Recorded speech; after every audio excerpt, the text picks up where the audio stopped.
बच्चों, हिंदी साहित्य की कक्षा में आप सभी का स्वागत है। हिंदी साहित्य की कक्षा हमें हिंदी साहित्य हमें सिर्फ बोलना ही नहीं अपितु जीवन जीने की कला और उसके महत्व से भी अवगत कराता है। आज हम हिंदी साहित्य में कक्षा 7 का अध्याय गिल्लू पढ़ने जा रहे हैं। तो आइए बिना किसी देरी इस अध्याय को प्रारंभ करते हैं। यह है अध्याय 8 गिल्लू। पाठ परिचय के माध्यम से जानेंगे कि गिल्लू एक गिलहरी का बच्चा था। गिल्लू किसका नाम था? जो स्क्वेरल होती है यानी जो गिलहरी होती है उसका बच्चा था, जो लेखिका महादेवी वर्मा ने पाला था। यानी इस अध्याय की जो लेखिका है वे है महादेवी वर्मा। एक प्राणी के रूप में गिल्लू कितना समझदार और संवेदनशील था वह इस पाठ में हम पढ़ेंगे। यह संस्करण महादेवी वर्मा की सबसे प्रसिद्ध रचना में से एक है। आइए पढ़ते हैं। अचानक एक दिन सवेरे मेरे कमरे से बरामदे में आकर मैंने देखा कि 2 कौवे एक गमले के चारों ओर चोंचों से छुआ छुएल जैसा खेल रहे हैं। अचानक एक दिन सवेरे कमरे से बरामदे में आकर मैंने देखा 2 कौवे एक गमले के चारों ओर चोंचों से छुआ छुएल जैसा खेल रहे हैं, यानी चोंच मार रहे हैं गमले के चारों तरफ। निकट जाकर यानी पास जाकर देखने पर पता चला कि गिलहरी का छोटा सा बच्चा है, जो हो सकता है संभवतः घोंसले से गिर गया है और अब कौवे जिसमें सुलभ आहार ढूंढ रहे हैं, यानी अब वो अपना आसानी से एक प्राप्त कर लेने वाला भोजन जो है वो कौवे उसको देख रहे हैं। किसे?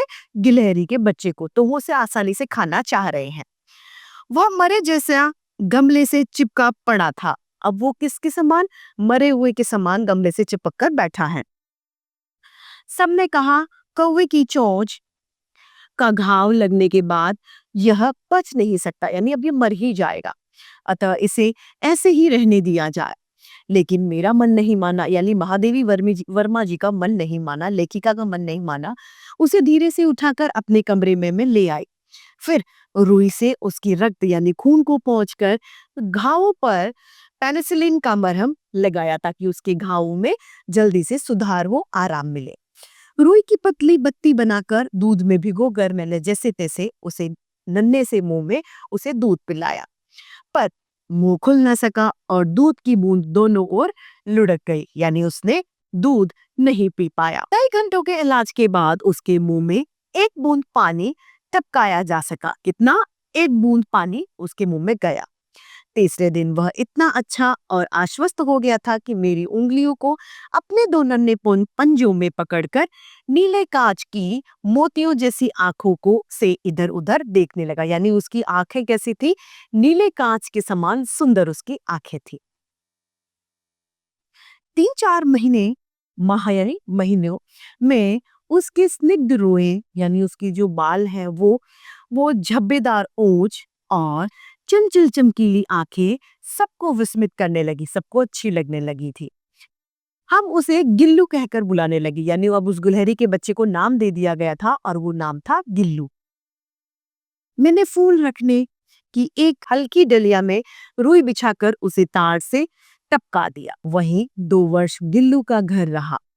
वह स्वयं हिलाकर अपने घर में झूलता और वह स्वयं उसे हिलाकर अपने घर में ही झूलता, अपनी कांच के मनकोसी आंखों से कमरे के भीतर और खिड़की के बाहर न जाने क्या देखता और समझता था। कमरे में जो खिड़की थी उससे वो बाहर झांकता था, पता नहीं क्या देखता था, लेकिन वो देखता था।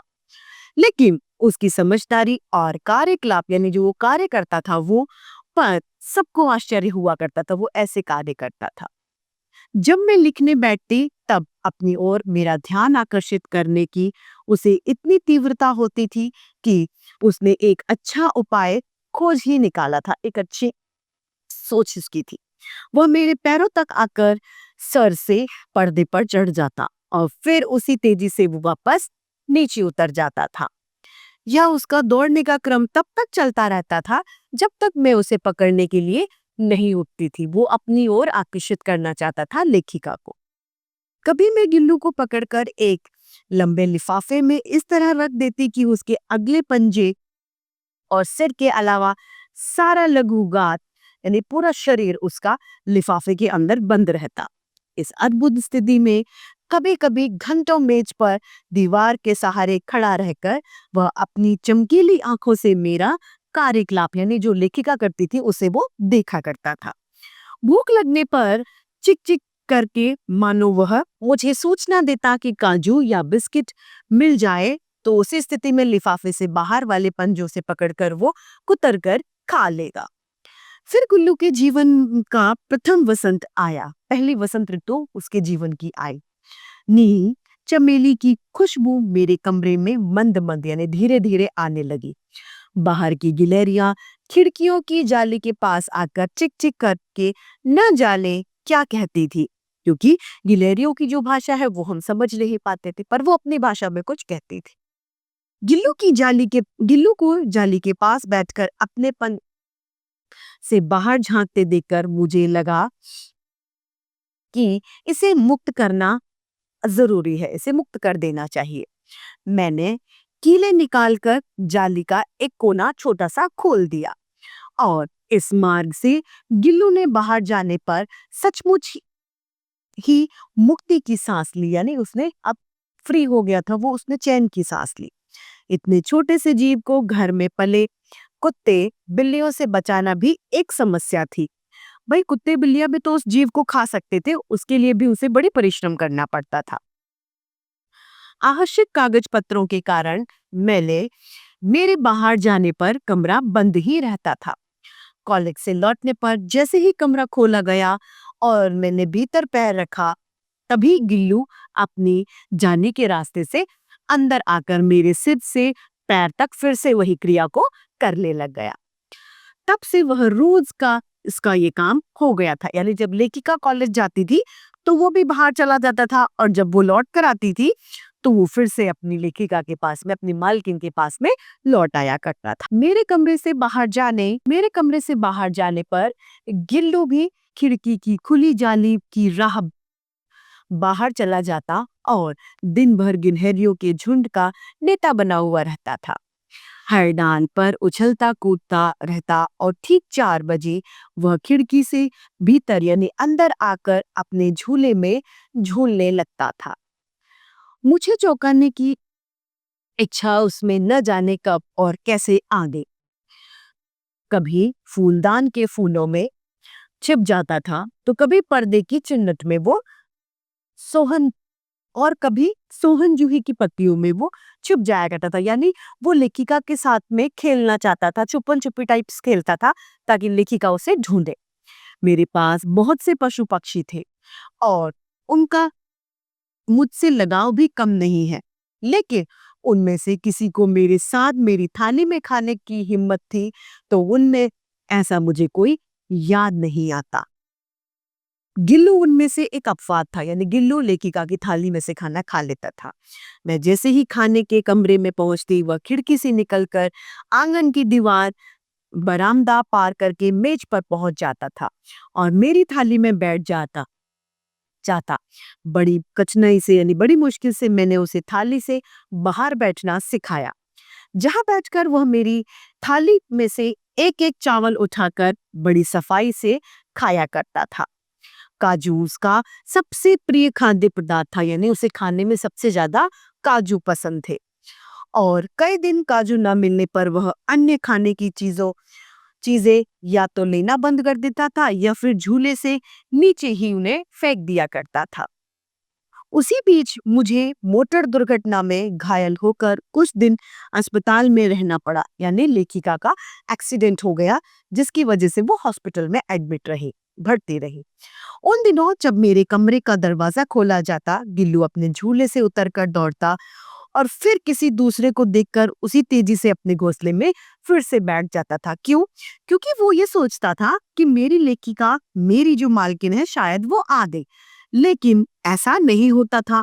वो जब लेखिका को नहीं पाता था तो फिर से वो जाकर अपने घोंसले में बैठ जाता था। सब उसे काजू दे जाते, लेकिन अस्पताल से लौटकर जब मैंने उसके झूले की सफाई की तो उसमें काजू भरे मिले, जिससे पता चलता है कि वह उन दिनों अपना सबसे ज्यादा पसंदीदा भोजन भी वो नहीं खा रहा था। मेरी अस्वस्थता यानी मेरी बीमारी में वह तकिए पर सिरहाने बैठकर अपने नन्हे-नन्हे पंजों से मेरे सिर और बालों को इतने धीरे-धीरे सहलाता रहता कि उसका हटना एक परिचालिका के हटने के समान लगता था। गर्मियों में जब मैं दोपहर को काम करती रहती तो गिल्लू न बाहर जाता और न ही अपने झूले में बैठता था। उसने मेरे निकट रहने के साथ गर्मी से बचने का एक सर्वथा यानी एक हमेशा नया उपाय वो निकाल ही लेता था।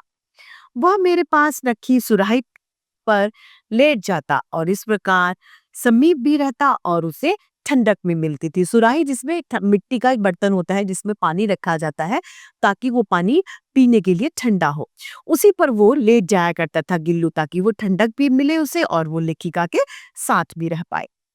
गिलहरियों के जीवन की अवधि 2 वर्ष से ज्यादा नहीं होती, अतः गिल्लू की जीवन यात्रा का अंत भी आ गया। दिन भर उसने कुछ नहीं खाया, न बाहर गया। रात में अंत की यातना में वह भी अपने झूले में से उतरकर मेरे बिस्तर पर आया और ठंडे पंजे से मेरी वही उंगली पकड़कर हाथ से चिपक गया जिसे उसने अपने बचपन की मरणासन्न यानी मरने वाली स्थिति में उसने पकड़ा था। पंजे इतने ठंडे हो रहे थे कि मैंने जाकर हीटर जलाया, उसे उष्णता यानी गर्मी देने का प्रयास किया, कोशिश की। लेकिन सुबह यानी प्रभात की पहली किरण के स्पर्श के साथ ही किसी और जीवन में जागने के लिए वो सो गया, अर्थात सुबह की पहली किरण के साथ में ही गिल्लू की मृत्यु हो गई। इस सुंदर से पाठ की रचयिता है हमारी महादेवी वर्मा। तो आज की हिंदी साहित्य की कक्षा यहीं पर समाप्त होती है। हम फिर से आपके समक्ष इसी तरीके के रोचक अध्याय लेकर उपस्थित होंगे। आज के लिए इतना ही। धन्यवाद।